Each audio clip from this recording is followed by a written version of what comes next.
E quanta gente ci sta?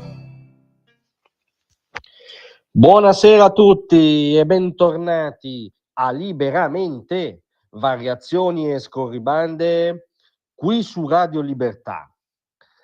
Allora, dalla taianata, cioè dall'ideona di nuovo proposta sotto il solleone di luglio di portare avanti l'imprescindibile battaglia per lo ius scholae al punto di far filtrare la disponibilità di votarla insieme alla sinistra, dalla taianata siamo al Tajani scornato.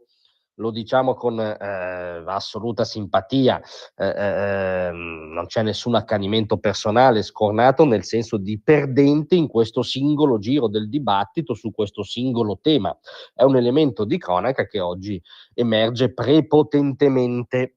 Sì, perché oggi c'era la presentazione dei nuovi palinsesti Mediaset, gran cerimoniere ovviamente Pier Silvio Berlusconi, che è stato molto loquace anche, come dire, al di fuori dei tecnicismi del palinsesto Mediaset, ha parlato molto più del solito anche di politica e tra le altre cose, a proposito della riforma della cittadinanza a cui un pezzo di Forza Italia, quello più taianesco, sembrava pronto a costruire una trincea di principio, ha rilasciato le seguenti dichiarazioni. Pier Silvio Berlusconi: condivido in linea di massima il principio, onestamente ho dubbi sulla priorità.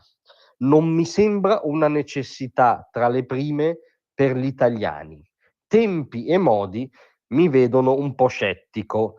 E poi, perché fosse chiaro, ha fatto anche i nomi, o meglio il nome. Mi spiace per Tajani, ma sono più contro che a favore, perché non è il momento. Però è falso che Tajani ha portato avanti lo ius scholae seguendo indicazioni ideali mie o di Marina. Beh, falso evidentemente, visto che lui si è oggi esposto pubblicamente in senso inverso, cioè Pier Silvio Berlusconi, nome, cognome che qualcosina, diciamo, è lievemente intrecciato con la storia di Forza Italia, dice due cose fondamentali. Anzitutto si dichiara più contro che a favore dello ius scholae, cioè quella che da ormai settimane era la principale parola d'ordine dell'attuale gruppo dirigente di Forza Italia nel dibattito politico. Insomma, una discrasia c'è, e fossimo italiani delle domande, insomma, ce le porremmo, è sempre un esercizio sano porsi delle domande. Dopodiché sviscera la sua obiezione nel merito, cioè Pier Silvio Berlusconi, non un estremista di destra, un bavoso sovranista che, come dire, vede comunque in ogni caso come fumo negli occhi qualunque cosa abbia a che fare con la cittadinanza. Dice però una cosa che chiunque frequenta la trincea dell'economia reale, dal negozio di serramenta all'angolo alla grandissima azienda come Mediaset, sa, e cioè dice non è affatto la priorità degli italiani, cioè oltre a non essere la priorità del centrodestra, tanto che non è riportata nel programma, al massimo una priorità del PD che la riportò nel programma e fu sconfitto alle elezioni su quel programma.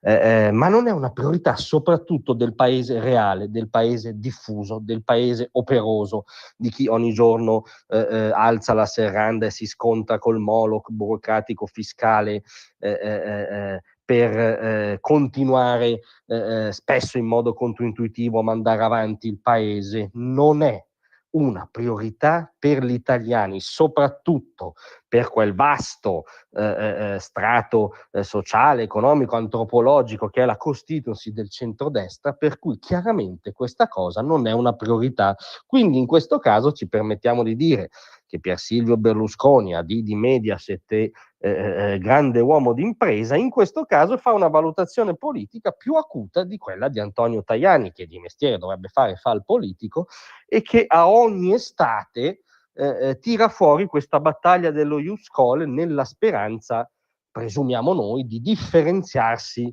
da dei soci di coalizione, Lega in primis. Ecco, si è differenziato indubbiamente, si è differenziato, ci permettiamo di dire, però in negativo questa volta.